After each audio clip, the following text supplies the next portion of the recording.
بسم الله الرحمن الرحيم. هاتنا وحاين وسو وجهان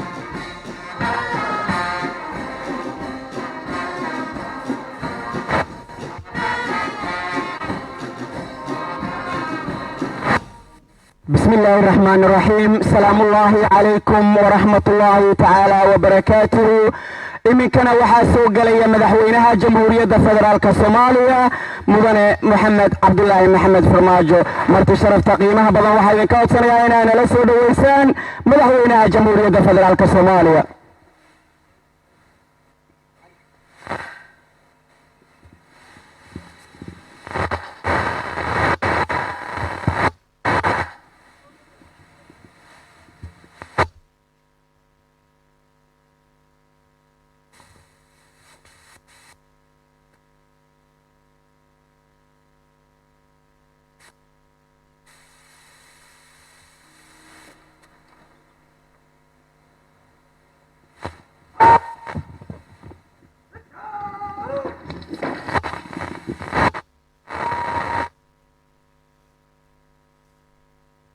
We need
madaxweynaha jamhuuriyadda federaalka Soomaaliya isla markaana waxa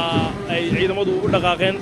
dhinaca kale. waxaa hadda dhacaya aad maqlaysaan soundka waa ciidanka baanbayda ee xoogga dalka Soomaaliyeed. waxaa weli ku guda jirnaa tabinta tooska ah ee aad kala socoteen warbaahinta qaranka. waxaan ku sugannahay wasaaradda gaashaandhigga xukuumadda federaalka Soomaaliya halkaasoo ay ka socoto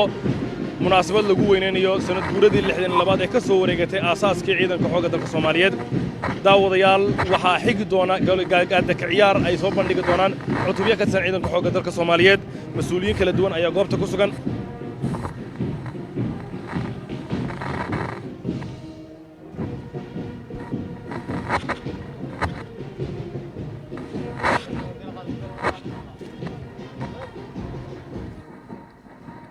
بسم الله الرحمن الرحيم. السلام عليكم ورحمة الله تعالى وبركاته. مدن مدحوينه hadii ay ogolaato waxaan furfurayaa barnaamijkayga xafladda.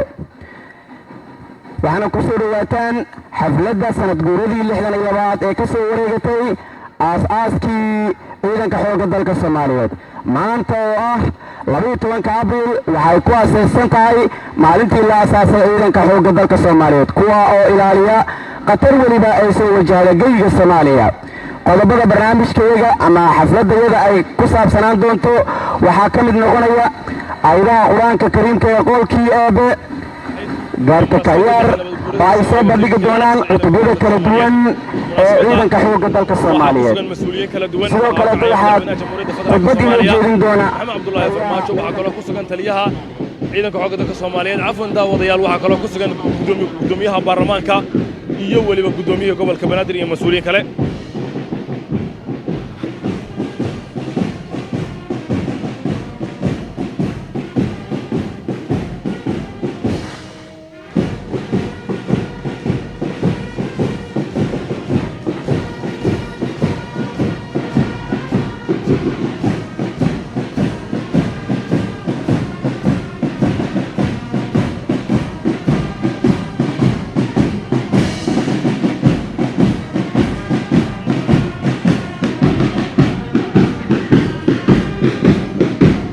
ciidanka baanbayda ee xoogga dalka Soomaaliyeed oo iyaguna qaybtooda ka qaadanaya saadaqlisan waa astaanta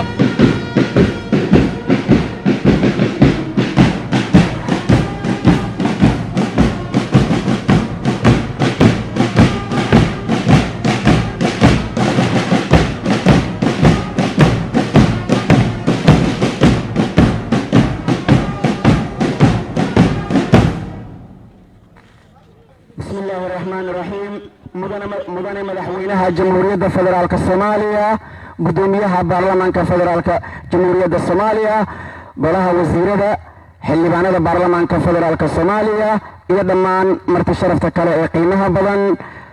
waxaad ku soo dhawaataan xafladda sanad guuradii 62 ee ka soo wareegatay aasaaskii 62 ee ciidanka xoogga dalka Soomaaliyeed markana barnaamijkayga maadaama aynu nahay dad muslimiin ah waxaynu ku furfuranaynaa aayadaha qur-aanka kariimka ee qowlkii eebe waxaana dhammaan geesiyaasha u shahiiday qaranka dartiis aayadaha qur-aanka kariimka u aqrin doona laba xidigle maxamed cabdixamiid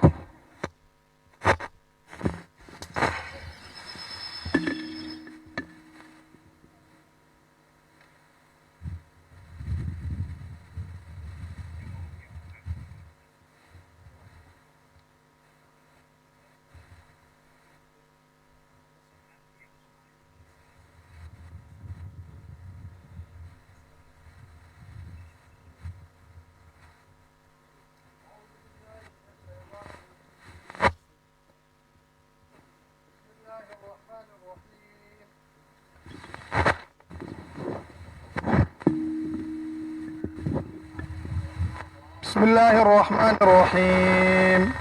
والعصر إن الإنسان لفي قصر إلا الذين آمنوا وعملوا الصالحات وتواسوا بالحق وتواسوا بالصبر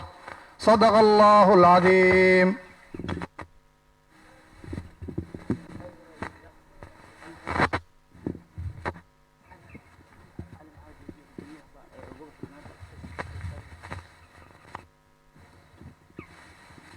markana waxaan gudagalaynaa gaarda kayaar oo ay soo bandhigayaan cutubyada kala duwan ee ciidanka xoogga dalka Soomaaliyeed iyo dabaabaadka gaashaaman ee ciidanka xoogga dalka Soomaaliyeed ayagoo halkan loola tuus iyo fantasi ku mari doona ayaanu daawan doonaa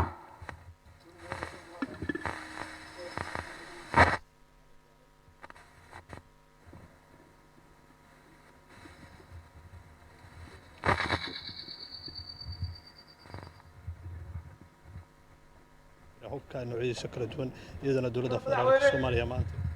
guuradii 62 ee ciidanka xoogga dalka Soomaaliyeed halkan waxaa diyaar ku ah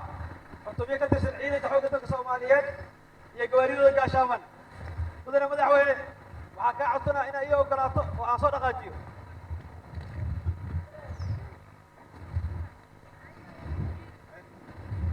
luuqan fadhiisana waa igu talagasheen marka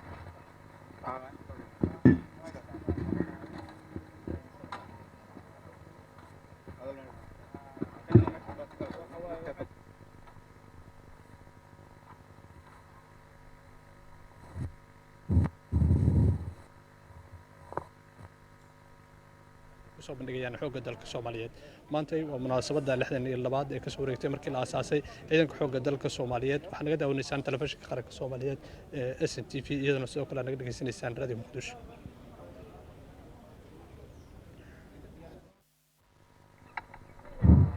ayagaa laga rabaa markaas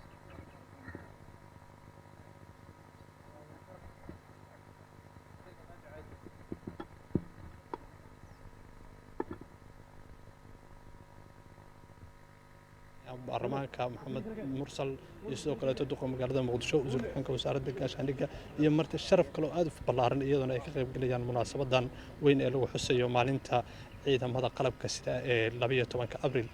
12 abriil ayaa waxay ku soo beegtay bisha barakeysan ee Ramadaan iyaduna si weyn dadka Soomaaliyeed ugu diyaar garoobeen maalintan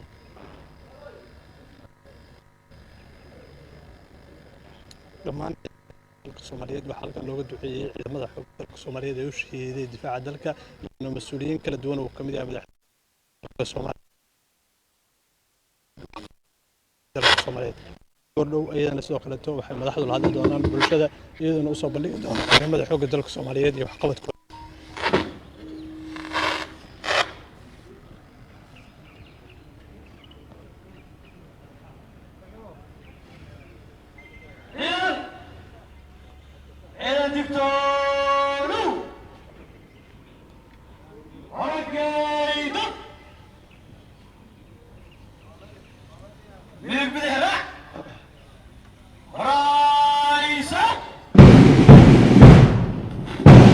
وطايدي دوليال وعاد بالدولين ciidamada xoogga dalka Soomaaliyeed oo sameynaya gaadka ciyaar aad u qurux badan iyadoo halkaan ay ku soo bandhigayaan ciidamada xoogga dalka Soomaaliyeed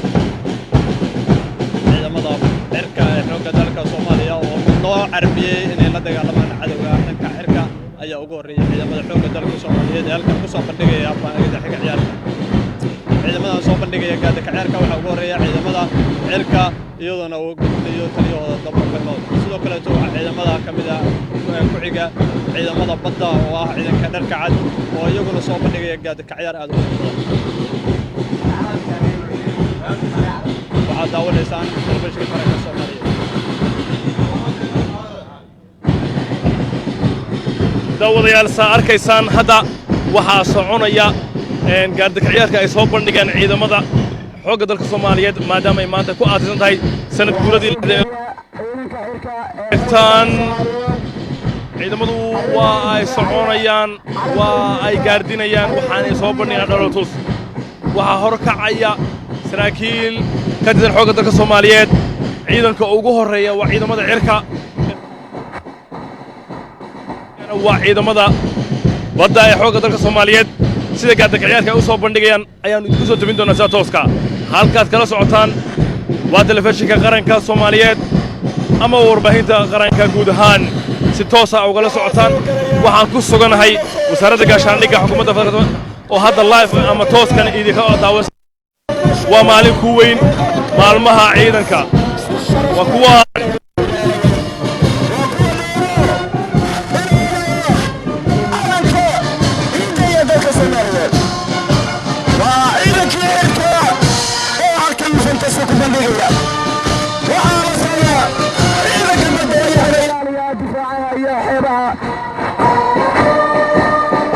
وكل دورة إلالية دفاع أرنكا إيدا كيدا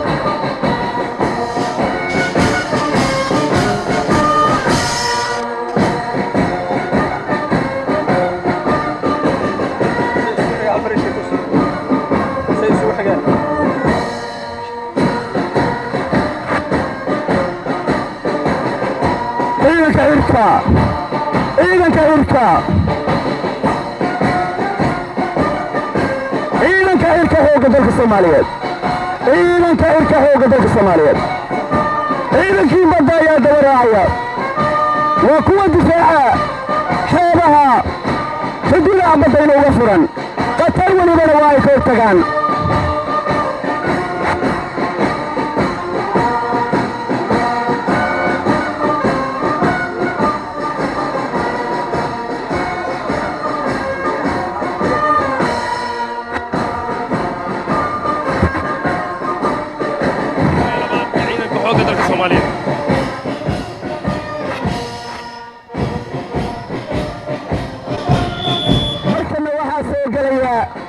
kuliyadda ciidanka xoogga dalka Soomaaliyeed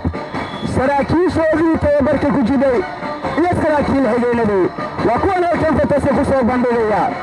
waa kulliyadda ciidanka xoogga dalka soomaaliyeed waa kuwii u huray qaranka naftooda waa kuwa dhiigga u daadiya calanka ciidda dalka iyo dadkaba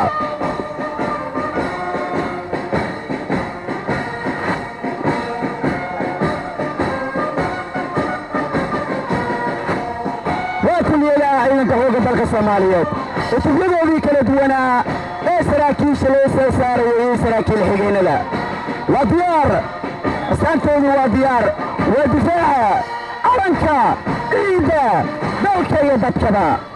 mar walibana way u taagan yihiin difaaca ciidan waa kuwa dhowro ilaaliya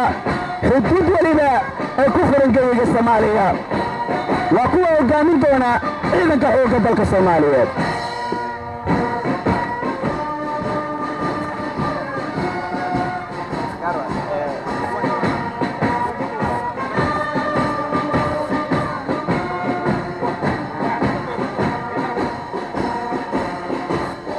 markanna waxaa soo galaya booliis iyo militario waa kuwa ka hortaga dhowra shuruucda ciidanka xoogga dalka soomaaliyeed waa booliis iyo militario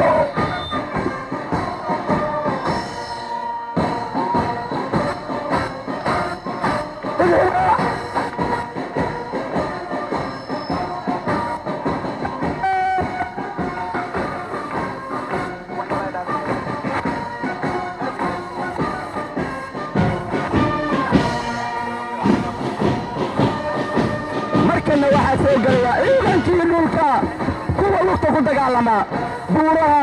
haraha togaha cadowga ka weerara mar welibana uu gala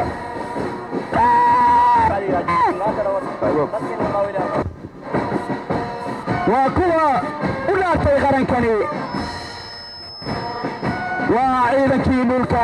ee xoogga dalka soomaaliyeed uma baahna codkooda iyo lugtooda ayay ku caanamaalayaan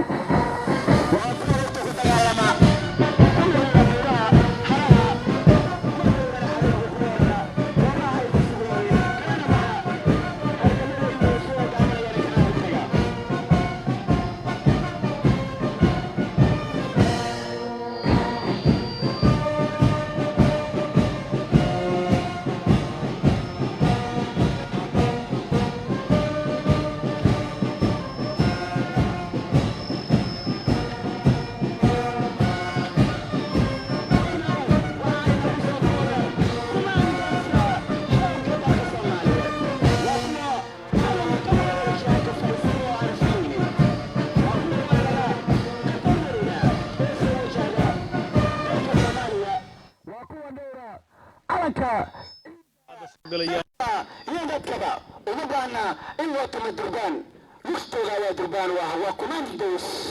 ciidanka xoogga dalka soomaaliyeed uma baahna durbaan in loo garaaco lugtooda ayaa durbaan u ah waa kuwa dhowra ilaaliya calanka ciidda dalka iyo dadkaba waa kuwii naftooda ka jeclaa qarankani waxaa soo socda kuwii awoowayaashooda iyo dhulkooda hooyo u hibeeyey qalbiyadooda waa commandos waxaa soo socda kuwa shacabkooda dartiis si sharaf iyo ixtiraam leh ugu dadaalayay waxaa soo socda geesiyaasha soomaaliyeed waxaa soo socda kuwa gala godadka harooyinka tegaha socodkooda ayaa ka garan kartaa uma baahna durbaan iyo sacab in loo tumo waa commandos ta ciidanka xoogga dalka soomaaliyeed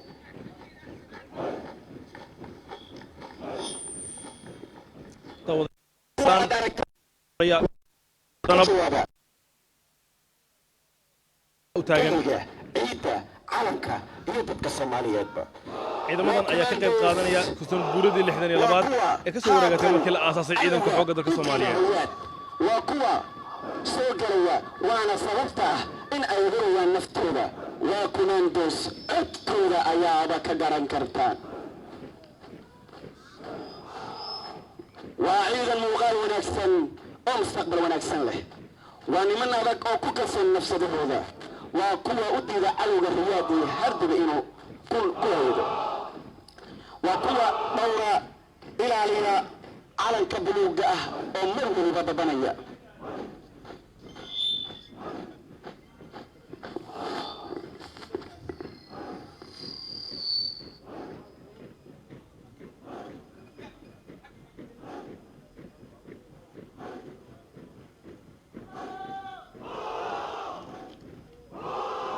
kuwan hadda marayaana waa ciidanka commandoska danab waa kuwii taariikh hori lahaa laguna qori lahaa, waa kuwii qarniga magacooda lagu xusi lahaa, waa kuwii waawadkii cadowga mar waliba ugu gala godadka ay ku jiraan. waa commandos taa ciidanka xoogga dalka Soomaaliyeed oo mar waliba u dida cadowga. haddana daawadayaal waxaa soo bilaabanaya dabaabaadka ama gaadiidka ciidanka xoogga dalka Soomaaliyeed. saa arkaysaan daawadayaal iyagana waxaa soo bilaabanaya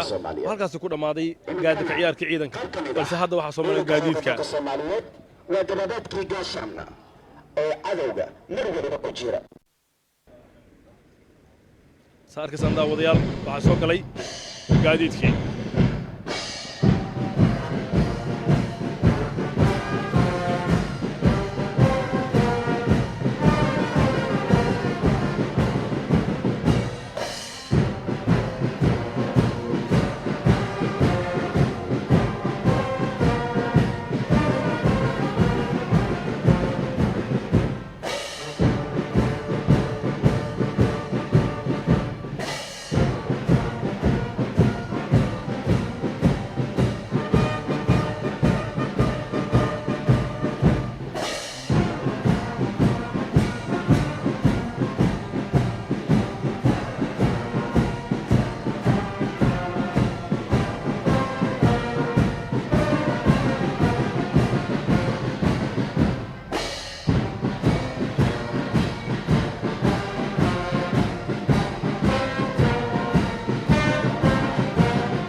haddana daawadeer saa arkaysaan waxaa soconaya weli dabaabaadka ciidanka xoogga dalka Soomaaliyeed ay ku soo bandhigayaan gaadaka ciyaarka iyo sanad guuradii 62 ee ka soo wareegatay markii la aasaasay weli waxaa ka daawanaysaan tabinta tooska ah warbaahinta qaranka waxaa idila socodsiinaya Anosh Laawa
isku soo noqod wanaagsan.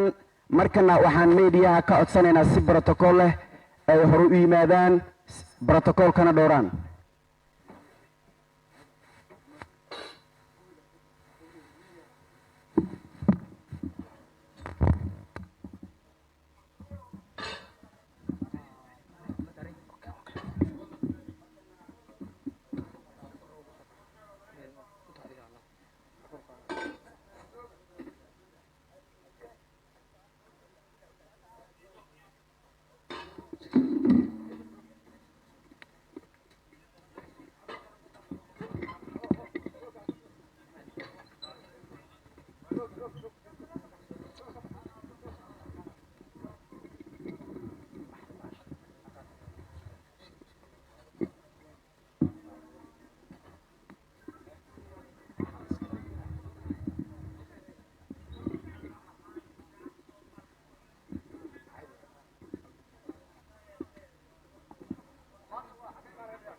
kow laba kow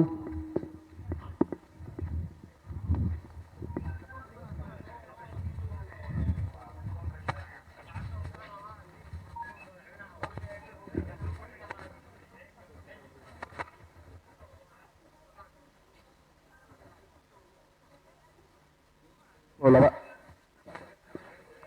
isku soo noqod wanaagsan mar kale. weli waxaanu bartanka kaga jirnaa xafladayada qiimaha badan ee sanadguurada 62 ee ka soo wareegatay aasaaskii ciidanka xoogga dalka Soomaaliyeed. markana waxaa khudbad inoo jeedinaya taliyaha ciidanka xoogga dalka Soomaaliyeed Saraya Guuto Odayaa Yuusuf Raage.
بسم الله الرحمن الرحيم. مدحوينها جمهورية فدرالك الصومالية قدوميها قولها شعبك وسير كحجينك وسائر دقاشان دقا ودهان قولها وسير هذا هل كان فرديا رئيس وزاره هوري جمهورية فدرالك الصومالية تلياشا عيد مضى هل كان فرديا kuwa Soomaaliyeed iyo kuwa amisoomba safiirada beesha caalamka ee halkaan la fadhiya xildhibaanada labada gole Jamhuuriyadda Federaalka Soomaaliya agaasimaha guud ee wasaaradda gaashaandhigga taliyaashii hore ee ciidamada xoogga dalka Soomaaliyeed oo ayagana runtii maanta halkaa nala fadhiya taliyaha kulliyadda turkisom dhammaan saraakiisha abaanduulayaashii hore ciidanka xoogga dalka soomaaliyeed oo ayaguna halkaa nala fadhiya dhammaan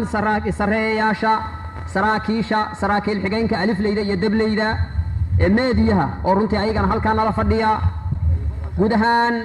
marti sharafta ee qiimaha badan ee xafladdan ka soo qayb gashay assalaamu calaykum waraxmatullaahi wabarakaatuh dhammaan hadal laguma soo koobi karo runtii hilmaa hadal kuma jiro taliya xigeenka ciidanka booliiska soomaaliyeed iyo taliya xigeenka ciidanka xoogga dalka soomaaliyeed walaalkay jenaraal cabbaas amiin cali oo runtii aad iyo aad iigu qiimo weyn mar kale asalaamu calaykum waraxmatullahi wabarakaatu salaan kadib mudana madaxweyne mudayaal marwooyin waxaa sharaf weyn inoo ah maantay inaad nagala soo qayb gashaan sanad guuradii 62 ee ka soo wareegatay aas-aaskii ciidanka xoogga dalka soomaaliyeed oo runtii aan ognahay ummadda soomaaliyeed qiimaha iyo miisaanka ay ugu fadhiso ognahayna labadii sane aan soo dhaafnay in aan la xusin sababo la xiriira cudurka faafaha daran ee coronavirus awgiis maanta ayay inoo suurto gashay waxaa mahad iskale allah subxaanahu wa tacaala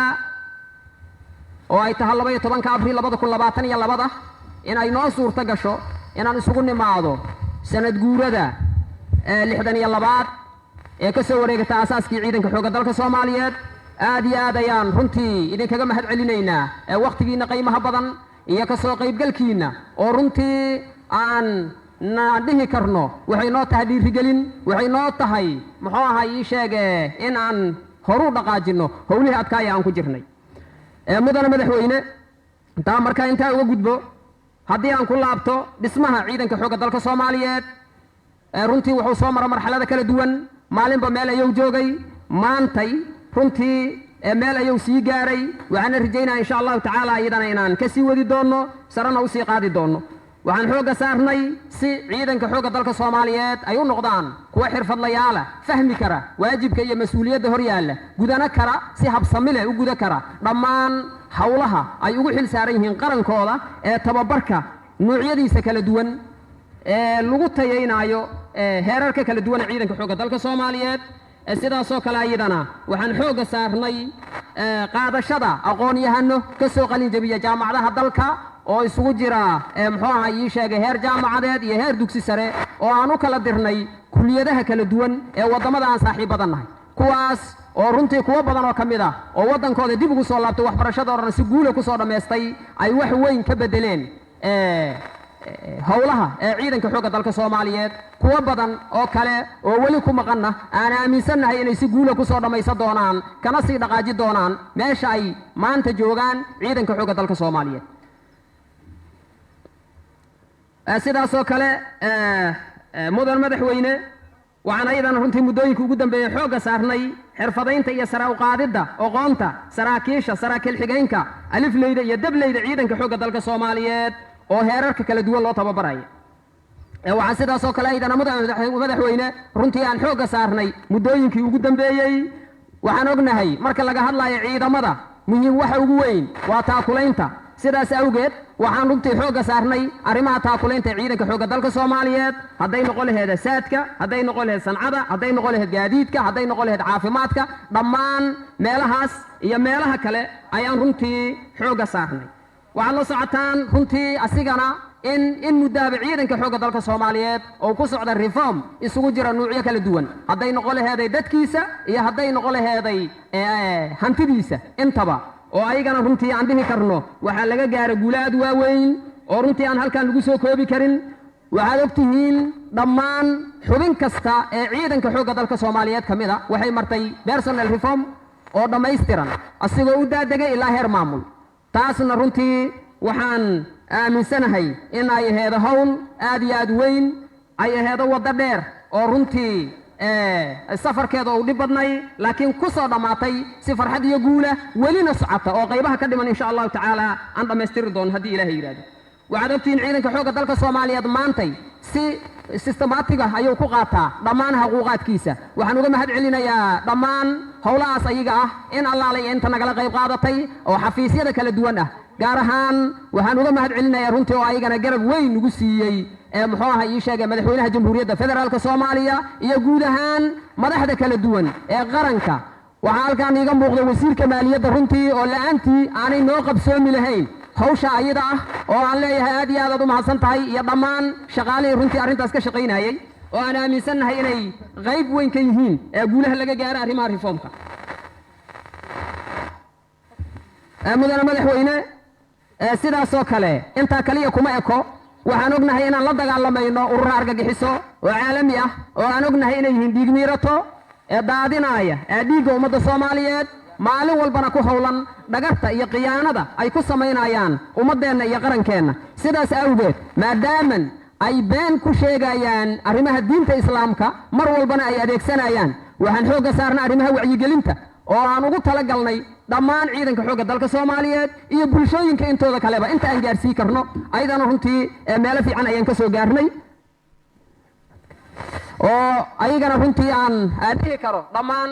idaacadda qaranka iyo idaacadda ciidamada qalabka sida iyo dhammaan meediyaha kale runtii oo arrintaas ayagana siyaabo gaargaara ee noogala shaqay jiro aan leenahay aad iyo aad u mahadsan tihiin welina aan u baahannaha runtii gacantooda in ay gudbiyaan si looga qabto nimankaa dhiig miiratada ah qarankeenna iyo ummaddeenna mudanayaal iyo marwooyin dhammaan waxqabadka kor ku xusan ee la xiriira muxuu ahaa ii sheege xuska iyo xiriirka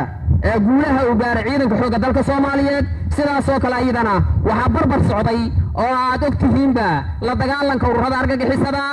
oo runtii in muddo ah aan kula jirnay argagixisada dagaal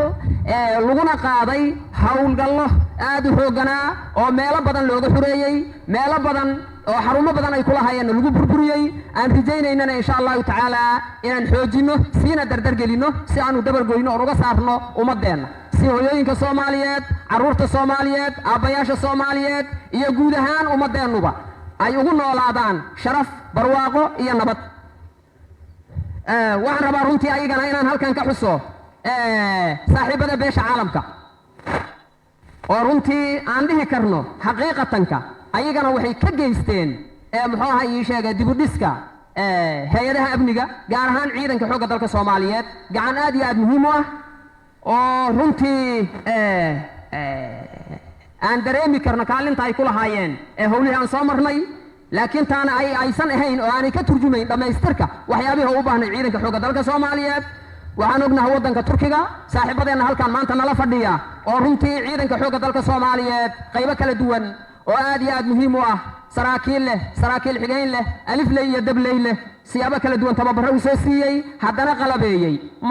agabkii ciidanku u baahnaa sidaasoo kale ayagana waxaad la socotaan saaxiibada maraykanka oo ayagana runtii sidaasoo kale ayagana ciidanka xoogga dalka soomaaliyeed gaar ahaan ciidanka danab ayaguna runtii kaalin aad iyo aad muhiima ka geystay tababarkiisa qalabayntiisa iyo gacankoyntiisaba intaasba nagala qayb qaata runtii iyuuda oo runtii ayagana aan leenahay aad iyo aad u mahadsan tihiin ayagana runtii howlo badan nagala qayb qaatay wakti dhow in kastoo ay muxuu ahay ii sheegay ay bilaabeen howlahaas laakiin haddana howlahoodu meel aad u fiican ay noo marayaan waxay qalabaynteedii kumbaleedle ay dhammeeyeen 4 urur oo ka tirsan ciidanka xoogga dalka soomaaliyeed 4 kalena hadda ayay bilaabi doonaan mashaariic badan oo kale oo ay ka mid yihiin dhismaha qaybaha ciidanka xoogga dalka soomaaliyeedna ayagana way wadaan sidaasoo kale ayagana waxaan rabaa ayagana inoo mahad celiyo UK oo sidaasoo kale ayagana runtii ayaguna ciidanka xoogga dalka soomaaliyeed gaar ahaan qaybta 6aad ka geystay taageero isugu jirta tababar iyo qalab intaaba isugu jirta iyo sidaasoo kale hay-ado kale ayagana oo si toosa iyo si dadbanba noogala qayb qaatay dibudhiska ciidanka sidii unsom unsos unmas iyo guud ahaan hay-adaha kale saaxiibadeenna waxaan rabaa ayagana inaan halkaan aan uga mahad celiyo saaxiibadeenna amisom oo runtii aan dhihi karno qofka bini'aadmiga waxa uu bixiyo waxa ugu qaalisan dhiigga waxay noo bixiyeen dhiiggooda waxaan ognahay wiilal iyo gabdha ayaa halkaan uga dhintay oo iyagoo doonaya nabadda iyo horumarka soomaaliya raadinayana in qaran soomaaliyeed mar kale uu cagihiisa ku istaago aad iyo aad ay ayaguna u mahadsan yihiin runtii weli waxaana hor yaalla saaxiibadeenna inaan iska kaashanno howlo aad iyo aad weyn oo ay ugu horrayso la dagaalanka argagixisada waxaan ognahay amisom hadda inay u gudubtay isbuuc ka hor in la ansixiyey admis oo ay transition noqotay una baahannahay runtii saaxiibadeenna qaaligaa si ay u xaqiijiyaan wixii ay halkan u yimideen taariikhdana ay u gasho wixii ay halkan ka qabteen oo aanay u gelin baalmadow wakhtiga u haray in ay runtii xoogga nala saaraan dabargoynta nimanka arxanlaawayaasha ah ee dhiigga ummaddeenna miiranaya waxaan rabaa runtii inaan ayagana halkaan aan uga jeediyo tacsi guud ahaan ciidanka xoogga dalka soomaaliyeed saraakiil xigayn alifley iyo dabley intii ku geeriyootay inta ay la dagaalamayeen ururada argagixisada ah ee arxanlaawayaasha ee dhiig miiratada ah inta ay ka dulqaadayeen ummadooda iyo bulshadooda saaxiibadii nooga geeriyooda waxaan leenahay ilaahay ha idiin naxariisto insha allahu tacaala waxaan xaqiijin doonaa hadafkii aad u dhimateen ayaan xaqiijin doonaa kana miro dhali doonaa ilahay hadduu ogolaado waxaan rabaa sidaasoo kale inaan uga faa'iidaysto fursaddan dhammaan ciidanka xoogga dalka soomaaliyeed inaan halkan uga diro hambalyo ku aadan munaasabadda ciidda ee 12 abriil sanad guuradii 62 ee ka soo wareegtay aasaaskii ciidanka xoogga dalka soomaaliyeed dhammaan sareeyaasha saraakiisha alifleyda iyo dableyda xaasaskooda iyo carruurtooda waxaan leeyahay farxad wanaagsan runtii waxaan rajaynayaa munaasabadeeda kale in aan ku gaari doono guul iyo horumar annagoo maanta meesha aan taagannahay runtii tillaabo aad u wanaagsan ka tillaabsanay oo dhinac walba ah waxaan rabaa waa dareemi kartaan runtii qabanqaabada iyo inta aan ku jirnay munaasabadan diyaargarowgeeda gaar ahaan maalmihii lasoo dhaafay maadaama ay munaasabadan meesha ay ka dhacaysa ay tahay caasimadii bulsho badanna ay ku nool yihiin anigoo u marsiinaya gobernatooraha gobolka haddii xoogay cariiri badan iyo wadooyin badan oo xirxiran ay nagala kulmeen bulshadu inay noo dulqaataan maanta ayaa halkaa noogu soo gabagabowday intaad aragteenna dabcan waxay ahaaday amniga iyo tacadirkiisa aad iyo aad ayay ayaguna runtii u mahadsan yihiin sida dulqaadka leh ee ay muxuu ahay ii sheegeen noogu samreen aad iyo aad aad u mahadsantihiin salaamu calaykum waraxmatullahi wabarakaatu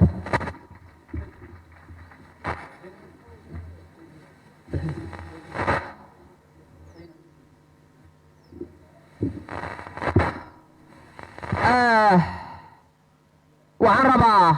runtii oo aad iyo aad noogu weyn taageero aan kala gool lahayn oo aan la ilaabi karin oo marnaba aan qalbigeenna ka go'ayn ayagana bixiyey oo ciidanka xoogga dalka soomaaliya la garab istaagay dowladda jaynaha oo dhinac walba isugu jirta runtii oon aaminsannahay inay xaqiiqatanka ay qayb aad iyo aad u weyn ka qaateen dhismaha ciidanka xoogga dalka soomaaliyeed oo runtii aan dhihi karno waxyaabaha hadda halkan maraya aad arkayseen qaybaha ugu muhiimsan qaybo ka mid a in ay bixiyeen aad iyo aad aad u mahadsantihiin assalaamu calaykum waraxmatullahi wabarakaatu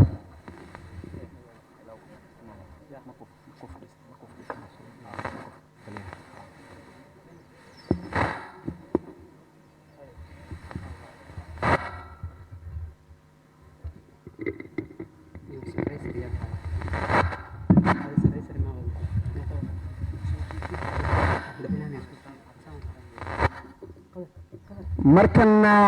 waxaa khudbadiisa qiimaha badan ee ku saabsan munaasabadda 12 abriil oo ah maalintii la aasaasay ciidanka xoogga dalka soomaaliyeed maantana ay u dabaaldegayaan inoo jeedinaya madaxweynaha jamhuuriyadda federaalka soomaaliya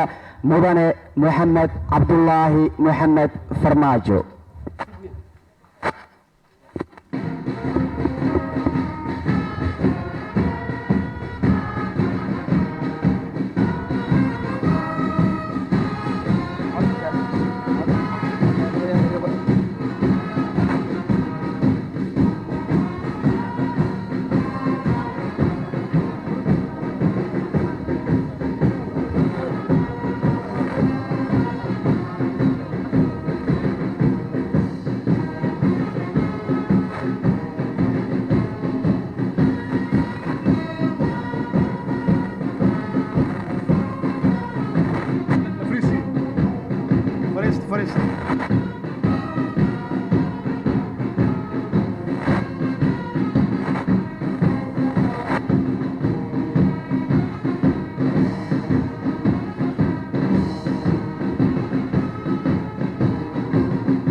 الله الرحمن الرحيم قدوميها قولها شعبك تليها عيدن كحوجة تليها عيدن كبوليسك تليها حجين كعيدن كحوجة إيو تليها حجين كبوليسك تليها عيدن كعركة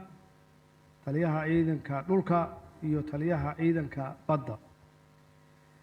قدوميها قبل كبنادر تلياشا hogaamada ciidanka xoogga dalka Soomaaliyeed sareeyaasha saraakiisha saraakiil xigeenada taliyaashii hore ee ciidanka xoogga taliyaha ciidanka niisa ra'iisul wasaarihii hore golaha wasiirada inta nagala joogta xildhibaanada labada aqal ee sharafta leh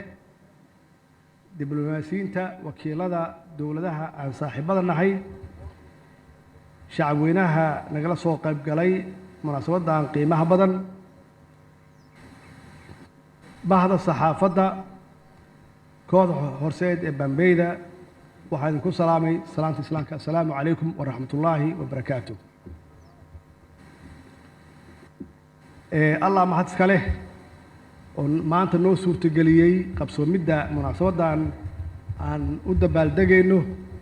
xuska sanad guuradii 62 ee ka soo wareegtay aasaaskii ciidanka xoogga dalka Soomaaliyeed waxaan rabaa inaan u mahad celiyo taliye odawaa runtii iyo saraakiisha sare oo ka qayb qaadatay abaabulka xafladdan quruxda badan iyo sida wanaagsan ay xarunta wasaaradda gaashaandhigga ay dhismaheeda iyo quruxdeeda u soo celiyeen waxaan rabaa inaan u hambaliyeeyo ciidamada qalabka sida guud ahaan iyo ciidamada xoogga dalka Soomaaliyeed qoysaskooda waxaan leeyahay hambaliyo waxaan ilaahay ka baryaynaa sanadkiisa inuu nagu gaarsiiyo caafimaad iyo cimri iyo horumar taliye odawaa uu ka hadlay taariikhda ciidanka xoogga dalka Soomaaliyeed iyo dhismihiisa iyo marxaladihii soo maray aniguse wax yar ayaan rabaa inaan ka taabto taariikhda aasaaskii ciidanka xoogga dalka Soomaaliyeed oo ahayd 12 April 1960 uu hogaaminayay aasaase uu ahaa allah u naxariistee General Daawud Cabdulle Xirsi oo dhidibada u dhigay aasaaska u dhigay ciidanka xoogga Soomaaliyeed oo muddo 30 sano ah runtii gaaray meel aad iyo aad u sarreysa oo laga ixtiraamo caalamka guud ahaan iyo Afrika gaar ahaan wuxuu ku dhisay ciidankaasi oo cutubiyadii ugu horreeyay ay ahaayeen 2 urur macnaheedu waxay ahayd 8 hormood ayuu ku bilaabay oo aanan khibrad dheer u lahayn ciidan difaac oo badankoodii ka yimid booliis tababar dheeraad aanan haysan war college aan ka soo bixin waxaa intaas dheer qalab maysan haysan dhaqaalana iska daa laakiin wax intaas ka wanaagsan oo ka sarreeya oo ka muhiimsan yuu haystay oo ahayd caqiido ama mabda ama core value wax la yiraahdo principle oo la yiraahdo wadaniyad marka xamaasadda wadaniyadu ay sarreyso qofku waa dhammaystiran yahay waxaa u harsan inuu dhaqaaqo oo keliya markaasna dhismihiisa ee ahayd wakhtigaasaan sheegay 2 bilood iyo 3 bilood kadib waxaa noo curtay dowladdii ugu horreysay oo dowladnimadii kala soo wareegtay isticmaarkii ingiriiskii iyo talyaaniga oo iyadana aasaas ay u ahayd wadaniyadda aasaaskaas waddanyadan ah waxay ka dhaxleen 17 sano oo gobonnimadoon ahaa oo ururkii SYL ay ummadda Soomaaliyeed ay bareen wax la yiraahdo waddaniyad ay bareen in qabiil iyo qabyaalada laga tago energygaas ama xamaasadaas iyo noogu dhismatay dawladdii ciidankii noogu dhismay waxay keentay marka in la samaysto mission wax la yiraahdo visionkii waa waddaniyadii oo ah in la ilaashado qarannimada madax banaanida ummadeed in la ilaashado waxaa lagu ilaashan karaa marka oo mabaadi'daas ka mid ahaa midnimo marka laga tago qabiil ummadda Soomaaliyeed ay isugu timaado inay yeelatay qarankaasna ummadoo dhan ay ka dhaxayso waa laga soo guuray qabiilkii iyo qoqobkii waxaa loo guuray midnimo tan saddexaad waxay ahayd maamul wanaag ama dawlad wanaag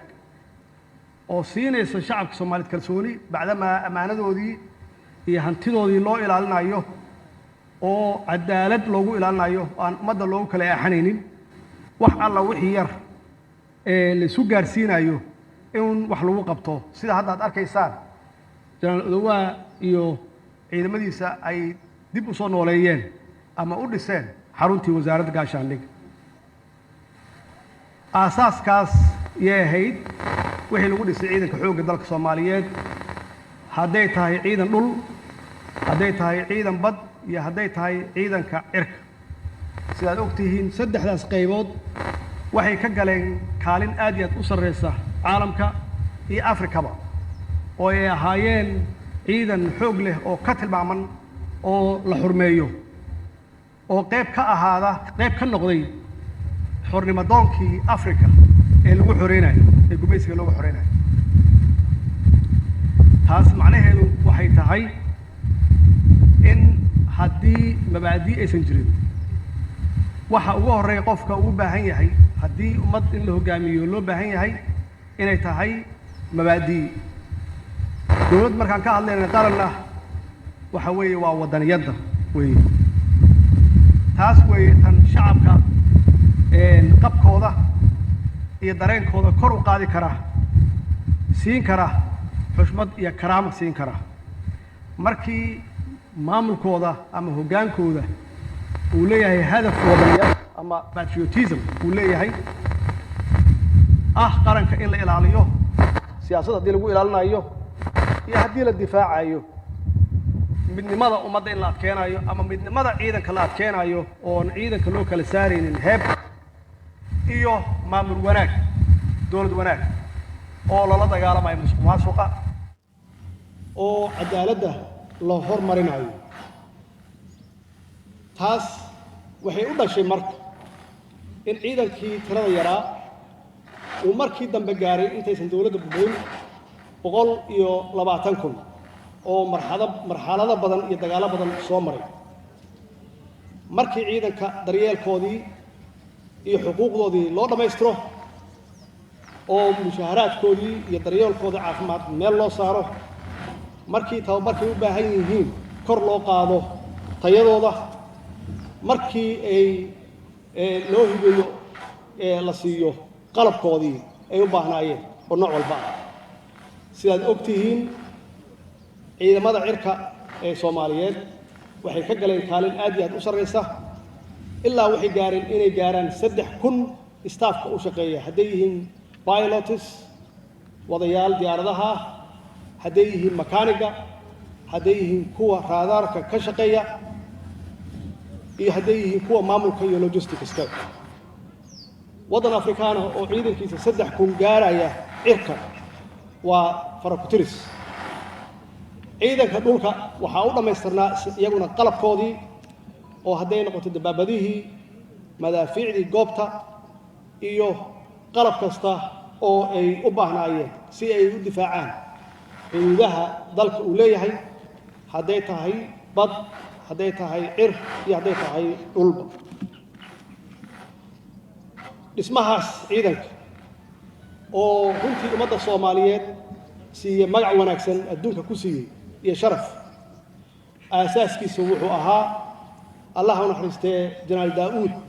cabdulla xirsi iyo mabaadi'dii waddaniyadda ahayd 30 sano kadib markii aan mabaadi'dii ka leexannay oo aan u gudubnay wax laga soo tegey oo SYL ay ka adkaatay oo la yidhaahdo qabiil ama wuxuu gumaysigu isticmaali jiray qayb iyo xukun oo cid walba ama qof walbaba uu aaday meeshii heebtiisa ay joogtay oo meel walba Soomaaliya ahna isbaaro la dhigtay oo cid walbaba meesheeda xiratay waxaa meeshaasi runtii ka dhacay qabjab iyo qaranjab meesha ugu hooseysa ah oo haddana aan ugu hooseennay Afrika inteeda kale iyo adduunkaba oo aan noqonnay wax lagu qoslo oo lala yaabo maxaa yeelay mabaadi'dii fiicneyd ee waddaniyadda ahayd iyo xamaasadeedii waan ka tagnay waxaan aadnay wax aanan qaranka compatible u ahayn oo aan qaran dhisayn oo qabiila oo ah macnihiisu in wax lagu dumiyo oo kaliya qabiilku wuxuu fiican yahay kaliya markaysan dawlad jirin ama markuusan qaran jirin maxaa yeelay awowayaasheen yaa ku noolaa oo ku dhaqmay 1000 sano xeer iyo nidaam yeelahaayeen laakiin xeerkaas iyo nidaamkaas xeer adduunka casriga la jaan qaadi kara ma aha haddaan qaran noqonnay qabiil dawladaha shisheeye kuma aadi karo mana faysgalayn karo laakiin waxaan kula tartami karnaa caalamka intiisa kale annagoo midaysan oo dawlad adag ah oo mabaadi'daas aan sheegay ku dhisan 30 sano oo ugu dambeeyey ma iskaga sheekeen mayno wixiina soo maray waa wax u baahan bilo iyo sanado in laga sheekeeyo wixii dhacay insha Allah markay xaaladdu degtana dee waa laga sheekeyn doonaa oo waxay noo noqon doontaa taariikh aan wax ka baranno foolxumadii iyo dhibkii dhacay uu qabiilka noo geystay haddaba waxaa noo soo haray oo hadda hor yaalla waxa la yidhaahdo political instability waxa la yidhaahdo oo qayb ka ah wixii ka soo haray qabiilka iyo qabyaaladii iyo qaybintii iyo argagixiso oo adduunka maxaan ku idhaahdaa nooga yimid oo aysan ahayn wax Soomaaliya ku abuurmay oo aan isla naqaano oo ay qayb ka tahay kooxda la yidhaahdo al-qaacida oo ujeedkeedu yahay in Soomaaliya aysan degin in dawlad adag aysan u dhismin in shacabkeedu aysan horumar gaarin adduunkana aysan waxba la qabsan macnaheedu waxa weeye labadaas cudur waxay nagu soo galeen political instability ama xasilooni la'aan siyaasadeed iyo qoladan nabadiidka ah waxay nagu soo galeen haddaan midaysan nahay haddaan waddaniyiin nahay hadday daacad naga tahay inaan dalkeena difaacanno oo aan jeclaanno nomaysan imaadeen meelo kale aadi lahaayeen waxay noogu yimaadeen waxay arkeen inaan haysanno mabaadii khaldan oo qabiil la yidhaahdo oo ummadda kala qaybiya waxay u arkeen inay ku dhex noolaan karaan marka oo ay ka dhex shaqaysan karaan oo ay horumar dalkan ugu diidi karaan fursaddaasna runtii annagaa siinay maxaa yeelay waxaan diidnay inaan patriotic noqonno inaan waddaniyiin noqonno ayaan diidnay haddaba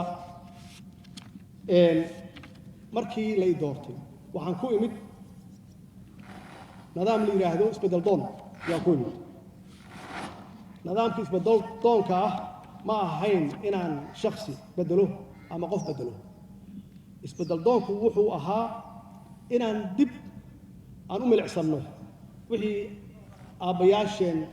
ay ku shaqeeyeen oo u shaqeeyey ay ku keeneen xorriyad ay ku keeneen ciidan xoog leh taas oo ah inaan dib ugu noqdo ama aan kala doorto wixii 30 sano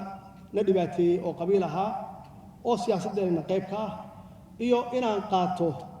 mabaadi'da ah waddaniyadda patriotism isbeddelkaygu ma ahayn shakhsi beddel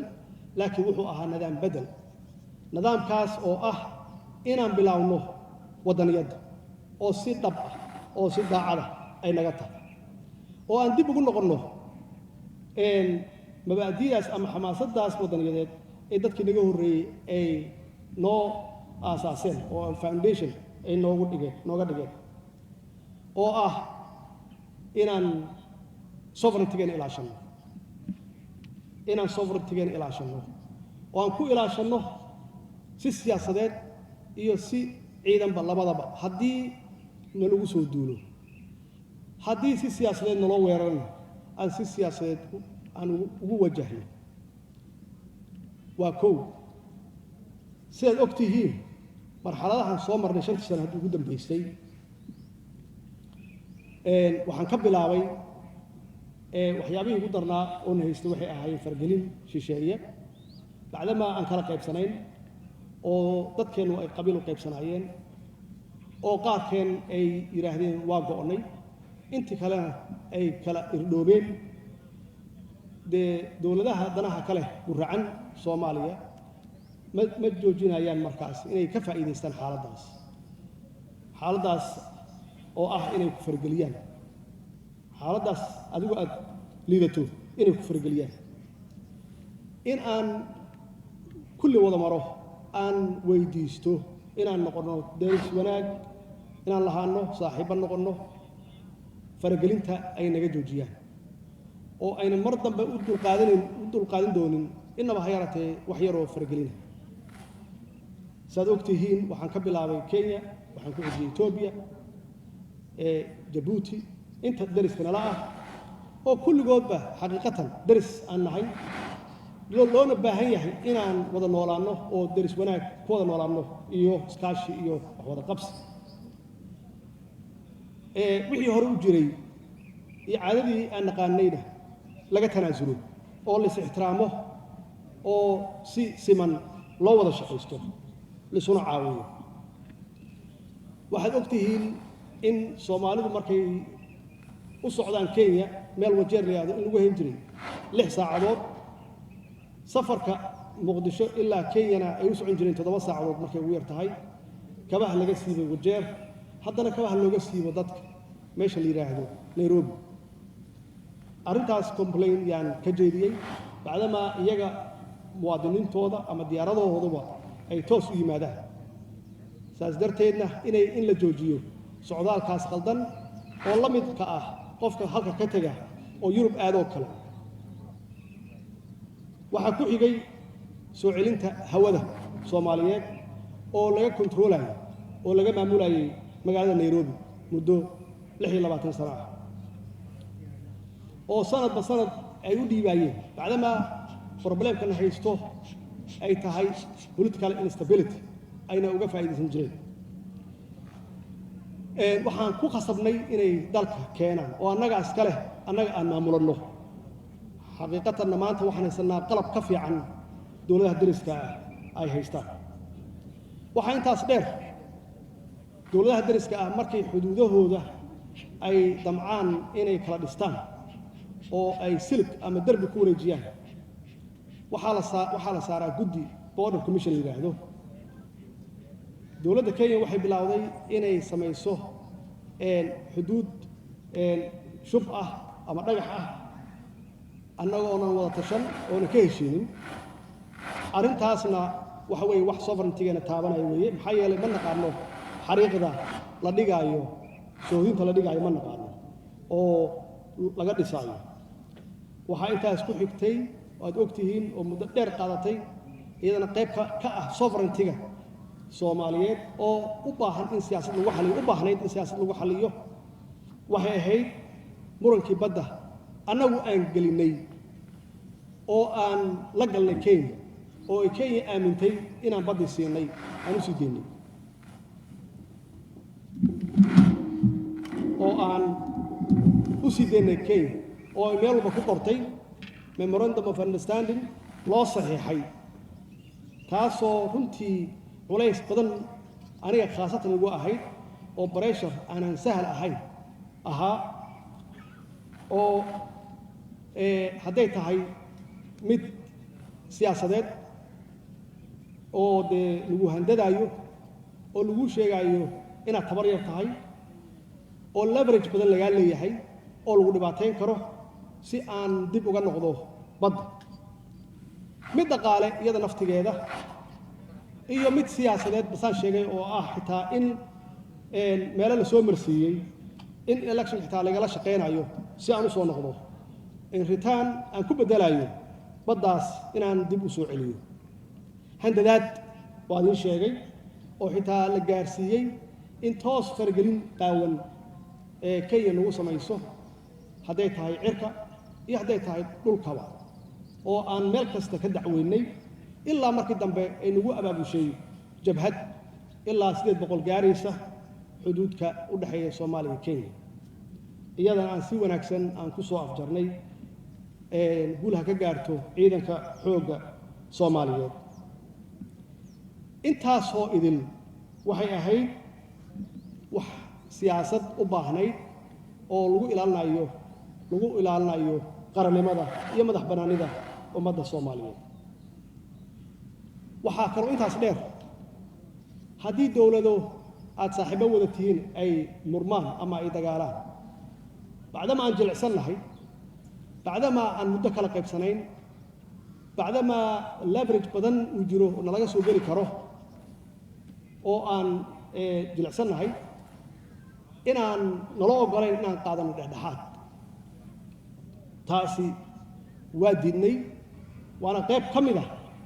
waddaniyadda iyada naftigeeda maxaa yeelay haddii dan shakhsi ay tahay haddee waxa ugu fiican oo qofka shakhsiga uga faa'iidaysan karo laakiin qofka mas-uulka ah hadduu mabda'aas uu leeyahay patriotismka in uu fiiriyo danta dalkiisa iyo mustaqbalka dalka maxaa yeelay markii laba dal isqabtaan oo ay kugu khasbaan mid inaad raacdo oo aysan khasab inaad raacdo ood weliba xiriirka u goyso oo aad samayso waxaa kaa dhexlaaya dhibkaas dadka kaa dambeeya ma aha wax shakhsi ku xiran ma aha waa laga yaabaa shakhsiga hadduu u arko inuu ka faa'iidaysan karo uu ka faa'iidaysto laakiin waa dhib dhaxal reeb ah oo dadka kaa dambeeya u yaalla maxaa yeelay waxaad gashay dagaal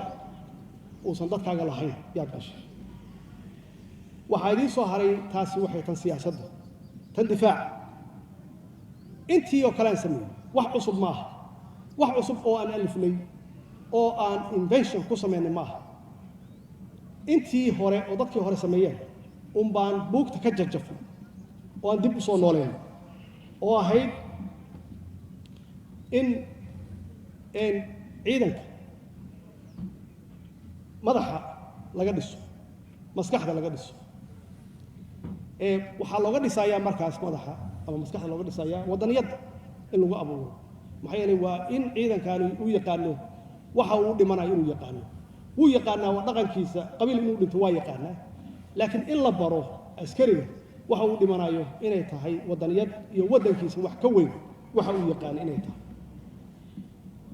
in la siiyo xuquuqdiisa loo dhammaystiro xuquuqdiisa si xuquuqdiisa loogu dhammaystirana waa in la diiwaan geliyo saad og tihiin sanad iyo bar kadib yaan meeshaan imid oo aan joogay usbuucyo aan joogay si aan u baaro waxyaabaha naga hadlaysan maxaa yeelay askartii aan mushaaharaadka siinayna ma gaarayso tayadii ciidankii ma fiicna isku xirnaanshihii saraakiishii iyo dablaydiina ma fiicna waxaan gartay marka inaan meeshaan u soo dego oo aan baaro cilladda meeshay ka jirto cilladda waxaan ogaaday in uusan jirinba hal gal file oo ciidanka leeyahay in ciidankaas hadduu tago meel laga raadiyo aan la aqoon inta isla joogto keliya istaqaana meeshaas waa meesha uu ka bilowday in aan samayno biometric iyo diiwaangelin meeshaan ka bilaabno meeshaas wey waad ogtihiin markaan bilownayna dhibka iyo wixii naga qabsaday iyo ciidankii runtii mutiniga sameeyey oo gadooday oo qaarkood garan lahaayeen oo biometricii aysan gaarin iyo fingerprintingkii qaarna ay diidanaayeen systemkan cusub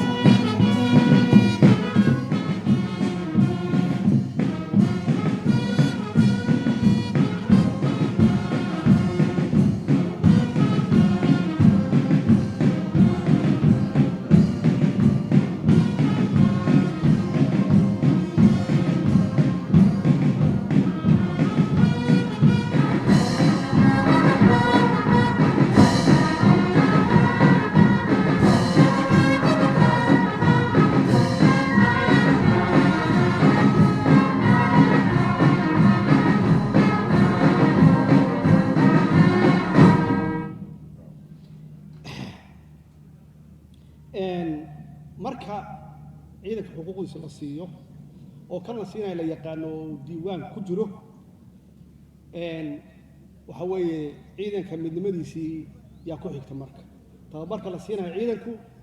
inuu yahay ciidan Soomaali oo dhan ka kooban oo aanan ahayn hal degaan maxaa yeelay waxa la difaacayo waa qaran siday ahaan jirtay weligeedba oo wax cusub oo annagu aan samaynayno ma aha markaas yaa waxa ay timid tayadii ciidanka waqti badan yaan u baahannahay oo waqti yaa loo baahan yahay marka ciidan la dhisaayo oo ciidanka idiin sheegayo oo 60kii la bilaabay ilaa markii ugu dambeysay ay dowladda burburaysay oo uu gaaray 120,000 intaas yaa la dhisay waa sax marna wadaniyada xoog badneed patriotismka xoog badnaa marna qabiilka xoog badnaa markii qabiilku xoog batayna dee ciidanka tayadiisii waa xumaatay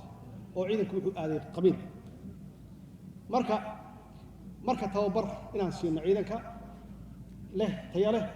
si meeshaas ay u soo baxaan ciidan tayo wanaagsan tan ugu muhiimsan waxay ahayd xakamaynta hubka sidaad og tihiin waa meesha ay ka imaanaysa maamulka oo aan horey kugu sheegay ciidanku waa inuu qadiyad aaminsan yahay uu difaacayo oo wadaniyadda xamaasadeeda ay siinayso oo dalka waa inuu ciidanku midaysan yahay ta saddexaadna waa maamulka meeshaas way meesha ay ka imaanayso xakamaynta hubka in maamul wanaagsan uu hayo hubka iyo rasaasta dalku leeyahay si aysan u gelin gacanta cadowga ama si aysan u gelin gacanta shacabka aysan u gelin taasna runtii waxaan u xakameynay si aan caadi ahayn oo alxamdulillaah intii annagu aan nimid wixii aan aruurinay sidooday noogu yaallaan awaamiirtana ciidanka taliyaha ugu horeeyo iyo taliyaashii ka horreeyey iyo dadka haya oo maxaan ku idhaahdaa haya maxaa la yidhahdaa hubka haya iyaguna ay xakameeyeen oo aysan marnaba ku tagrifalin waxa dadka ka dhexeeya ciidanka ka dhexeeya waxaa hadda uu ka hadlay taliyaha inaan u gudubnay amisom aan ka gudubnay oo aan u gudubnay admis aan u gudubnay aan ku jirnay muddo waxa la yidhahda Somali transition plan oo aan qorsheynaynay sida aan ciidankeena aan u dhisi lahayn annagoo dagaal ku jirna inkastoo aysan sahal ahayn ciidanka dhismihiisana in la wado dagaalna lagu jiro aysan sahal ahayn haddana waxaan ka shaqeynay inaan qorsheenno sidii aan uga bixi lahayn waxa la yidhahda chapter 7 oo annagu aan iskugu filnaan lahayn macnaheeduna tahay walaalaheen African Unionka oo noo soo gurmaday inaan u mahad celinno waxay noo daadiyeen dhiig badan sacrifice badan iyo noo sameeyeen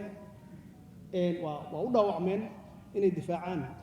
qarannimadeenna iyo dowladnimadeenna aad iyo aadna waa ugu mahadsan yihiin taariikhdaana qoraysa laakiin weligood ma joogi karaan meesha waa inay lahaato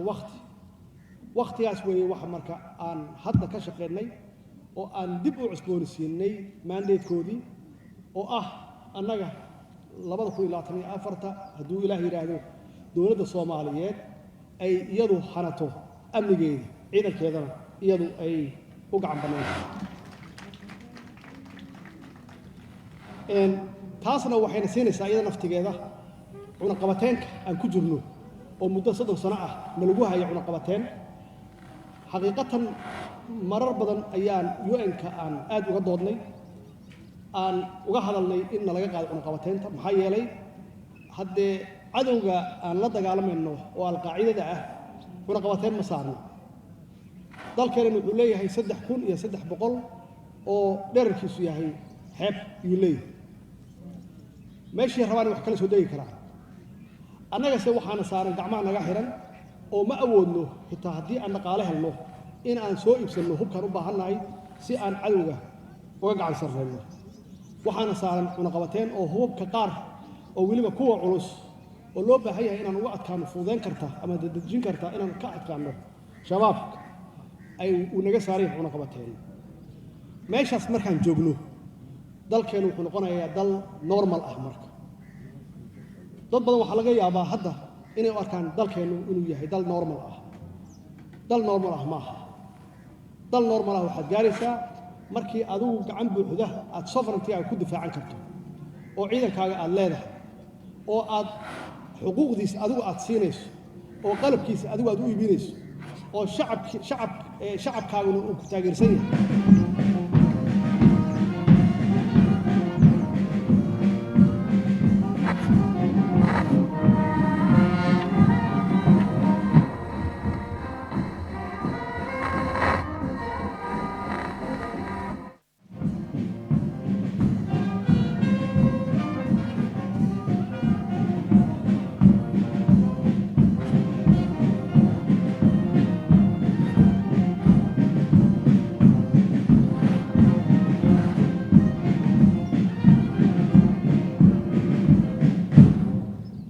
ugu dambayn waxaan rabaa tacsiin inaan u diro faamilada qoysaska iyo ciidamada qalabka sida iyo annagoo dhanba dadkii halyeeyada ahaa geesiyiinta ahaa oo nooga geeriyooday oo nooga shahiiday dagaaladii aan kula jirnay xagjirka argagixisada alqaacidada aan kula jirnay u dhintay naftooda u bixiyey. ilaahay waxaan ka baryaynaa naxariistiisii iyo jannadiisii inuu ilaahay siiyo.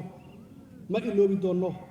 magacooda wuxuu noogu qormi doonaa qalbiga keliya ma ahayn baal dahab ayuu dalkan taariikhdiisa uga qormi doonaa hadduu ilaah yidhaahdo. kuwa u dhaawacmayna waxaan leeyahay dalkiinna siday ahayd yaad ugu dhaawacanteen oo waajibaadkiina ahaa. ilaahay hadduu idinka kiciyana alxamdulilaah. dowlad kasta oo timaadana inay idin siiso daryeelkiina iyo noloshiina iyo caafimaadkiina. walaalayaal waxaan kala dooranaynaa haddaan rabno inaan dhisno ciidan xoog leh oo ilaan ciidanka shakhsi ma laha, ciidanku siyaasad ma ah, ciidanka dalka iskale, qaranka iskale. marka la arko ciidankan sida uu yahay iyo juhdiga la geliyey macnaheedu ma aha qof inuu leeyahay. ciidankan waxaa iskale ummadda Soomaaliyeed, waxaana loo carbiyey oo loo diyaariyey oo loo tayeeyey oo loo tababaray inay difaacaan qarankooda difaacaan. haddii aan doonayno marka taariikhdeennii hore inaan milicsano oo taliyaashii hore qaar ay halkan ka joogaan markhaati u ah waxaan sheegayo, waxaa loo baahan yahay in ciidankeenna mabaadi'diisa, ciidankeenna principalkiisa, ciidankeenna afkaartiisu inay tahay waddaniyad, dowladdeenna afkaarteedu inay tahay waddaniyad. anugu waxaan idin sheegaa waa kala doortay, wakhti horeaan kala doortay, qabiil iyo dal iyo qaran waa horaan kala doortay. waxaan doortay qarankaan doortay, waxaan ugu shaqaynayaa si waddaniyad ay ku jirtaan ugu shaqaynaya, patriotism ay ku jirtaan ugu shaqaynaya. qofkii caqliga raba qabiil inuu dowlad kula dhex joogo ama ciidan kula dhex joogo, ogaada meel iga qora waa qof xanuunsan ama waa qof hadda dhashay. maxaa yeelay waa soo aragnay ciidan iyo dal ku dhisan waddaniyad iyo mabaadii guud waa soo aragnay. mabaadiidii waddaniyadda laga tegayna waa soo aragnay oo aan qabiil ka aadnay. burburkeedii iyo dhibkeedii iyo halaageedii iyo qaxeedii waa soo aragnay oo ay gaarsiisay saraakiil badan oo pilots ahaa inay baadiye iska aadaan, xoolaha iska raacaan meeshii awowgood ay uga soo tageen qarniyo hore ay dib ugu noqdaan, ama ay suuqyada ku iibiyaan looska iyo qaraha. maxaa yeelay sharafku waxay ku lahaayeen shalay waddaniyadday sharaf ku lahaayeen, laakiin markii qabiil ay aaday dee waxaa soo gelaysaa qof kale isbaaradiisa. marka waa inaa aadaadna isbaaradaada meesha reerkaagu joogina aadda wey. reerkaagana wuxuu ku siin karo keliya waa wixii 40 sano 70 sano 80 sano ay ku noolaayeen oo aan horumar lahayn weeye waxa qabiilku leeyahay. marka aan wada qaadanno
mahadsantihiin anoo hadalka soo go'aanadayay baambeyda iga soo galeen waa mahadsan yihiin hadalkaygu wuxuu ku kooban yahay walaalayaal haddaan doonayno horumar haddaan doonayno inaan la tartanno caalamka haddaan doonayno shacab caafimaad qaba aan qaadanno mabaadi'da wadaniyadda ah oo patriotismka ah aan ka tagno wax alla wixii dib noo dhigaya ugu horreeya qabiilka wasalaamu calaykum waraxmatullaahi wabarakaatu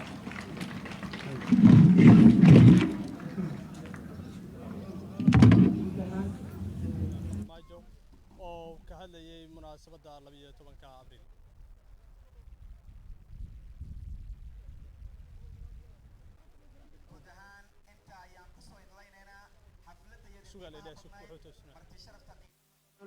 waxaanu ka codsanaynaa inta madaxweynaha wafdigiisu ka dhaqaaqayo in ay inoo fariistaan si sharaf leh brotokoolkana ay la nololaan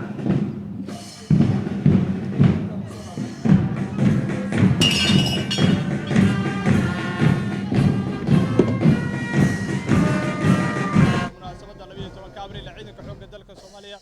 madaxweynaha jamhuuriyadda federaalka Soomaaliya mudane Maxamed Cabdullaahi Farmaajo ayaa wuxuu halkan ka jeediyay khudbada uu jeedinayo dadka munaasabadda ka qayb galay isagoona xusay muhiimadda ay leedahay ciidamada xoogga dalka Soomaaliyeed mudane Maxamed Cabdullaahi Farmaajo madaxweynaha jamhuuriyadda federaalka Soomaaliya ayaa halkan ka jeediyay khudbada uu kula dardaarmay dadka iyadoo munaasabadan ay ahayd midda 62 ee ciidamada xoogga dalka Soomaaliya ka soo wareegtay markii la aasaasay waxay la taagan wariyayna Cabsaaq Shilaabo bal ka waran munaasabadan qaabkeeda aad baad u mahadsan tahay Cusmaan sida halkan waxaa ku soo gabagabowday munaasabadii 62 guuladii ka soo wareegatay markii la aasaasay ciidanka xoogga dalka Soomaaliyeed munaasabadan waxaa ka soo qayb galay madaxweynaha jamhuuriyadda federaalka Soomaaliya ahna taliyaha guud ee ciidamada qalabka sida taliyaha ciidanka xoogga gudoomiyihii hore baarlamaanka golaha shacabka iyo waliba mas'uuliyiin isku jirta labada gole madaxweynaha iyo taliyuhuba waxay ka jeediyeen khudbado saala socoteen waxaa kaloo lagu soo bandhigay gaadda ka ciyaar ay ciidamadu samaynayeen iyo waliba gaadiid kala duwan ee ciidanka xoogga dalka Soomaaliyeed guud ahaan daawadayaal intaas ayaan ku soo afmeeraynaa filimkii tooska aad kala socoteen warbaahinta qaranka iyo waliba sanad guuradii 12 abriil ee ka soo wareegatay markii 62 sano guuradii ka soo wareegatay markii la aasaasay ciidanka xoogga dalka Soomaaliyeed